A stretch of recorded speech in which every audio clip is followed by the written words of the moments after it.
Landscape art comes from being present in your environment, not knowing what's next, and just appreciating the natural change of everything. That's how I interpret it, and that's how I move through the world.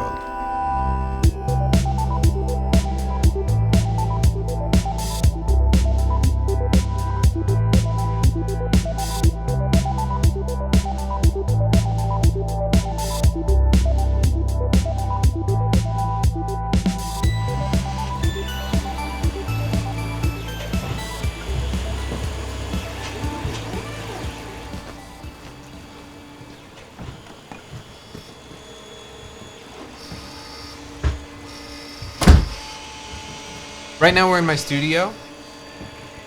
In the studio there's a lot of activity. There's 3 3D printers going on right now, which is kind of new for me. I've worked a little bit in 3D printing.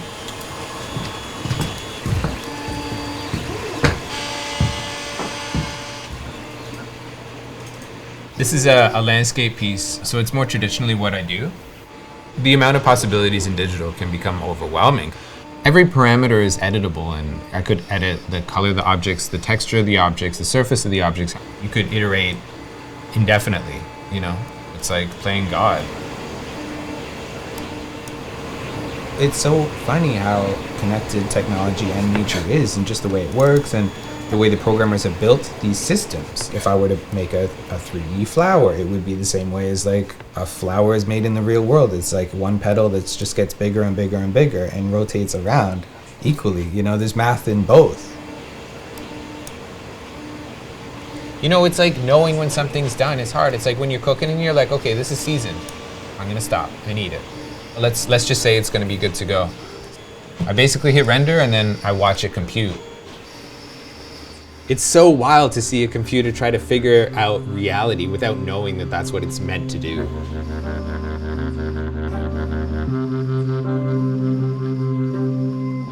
These worlds are a combination of being inspired by the natural world, whether it's being in forests or going to parks, and then the representation of nature through games like Warcraft and Diablo, where you're seeing a world and you're building a world, but it's not a real world, it's like an avatar for the world.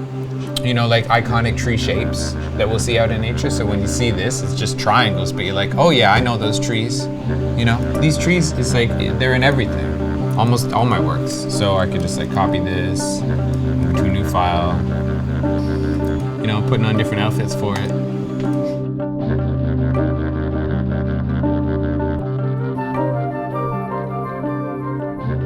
Living in an urban area, I think landscape art for me is a way to put myself through a portal into somewhere else, right? And somewhere that it's just like I don't have access to. And I think that's why landscape work can be so beautiful, because it can be transformative to a person's space or psyche.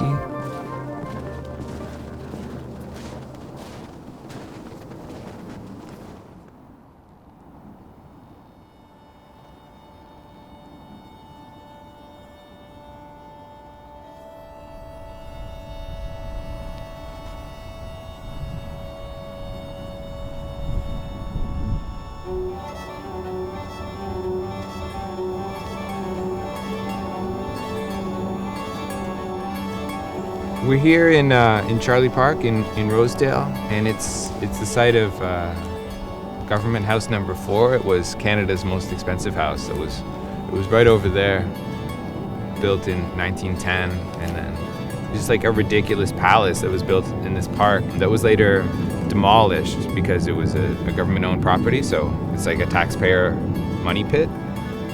But there's some parts that are left over, like this kind of bridge and the landscaping. It was eventually just turned into this park, which is wonderful, but it's cool to come back here because I think that mystery of space and landscape is really what drives me in my work. Because I would come here as a kid, I learned how to ride my bike here, and I didn't know that there was some fancy house here. I just thought, I'm like, oh, cool, weird space that doesn't belong anywhere, you know? And that really helped my imagination grow and to build my own stories. It's interesting to consider places like this that quite evidently exhibit change, and to think about where they could be moving forward, what their life might be like in 100 years, right? Whereas like where the palace was, now there's garbage cans. Like that seems absurd.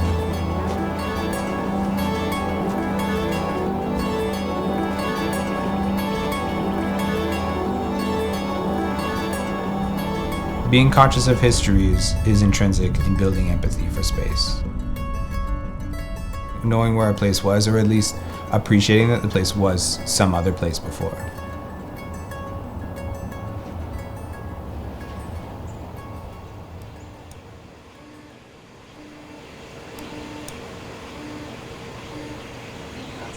Right now I'm putting the finishing touches on Ghost Stories, which is an upcoming show of mine. Ghost Stories is more or less like an exploration into the unknown.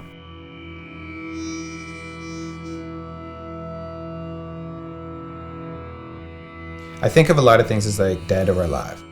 When image is being rendered, it's alive because all the electrons are working and the computers are processing and everything's revved up and it's alive. It's thinking, it's communicating with itself, and it's building something.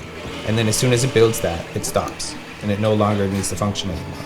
It saved that image, and that image is like an impression, like a ghost, right? So thinking about these works as ghosts, the computers, it's like creating these like ghost images. So it's like a way to describe something that we don't understand. And I think there's so much in this world that we don't understand. I think it's really interesting to think even of like ghost buildings, like this building itself. Okay, the stone and bricks may not have had a spirit, but it employed so many people, and they built it for like 4 years, and all of the love and all of the trauma that went into creating this thing, it has energy. And where does it go, right? Art in general acts as a portal. It's natural to want to reflect a vision of the world. For me, nature comes in because I can look at nature and then that might trigger something. I'm working with some grammar, whether it's growths like mushrooms or things found in the forests, or tree bark, and cracks that we might find in the forest floor, and then representing it in a way that's kind of abstracted. It's a growth from my work in landscape. 3D printing, has its own limitations.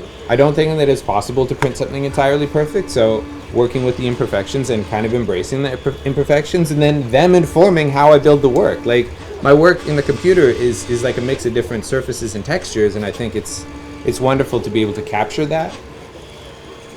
So I think there's still like such a grounding to the real physical world and the grammar of representation of landscape. It's like expanding our understanding of what a landscape could be.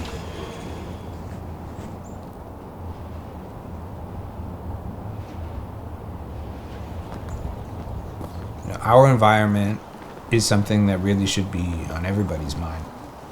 My work about interconnected matter and cycles inherently is about bringing awareness to the environment. We're all connected. If we start polluting the air, we're polluting ourselves because we're breathing the air.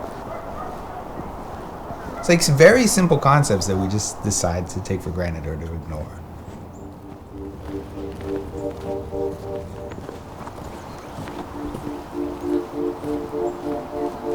Landscapes are really fascinating because they definitely display the sense of interconnectivity and their roots connecting and feeding each other and supporting each other.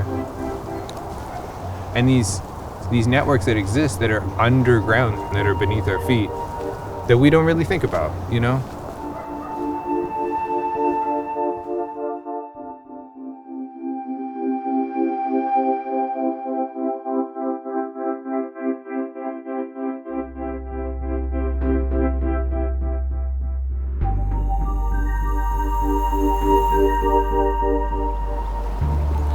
People have to be exposed to new forms of representation of landscape.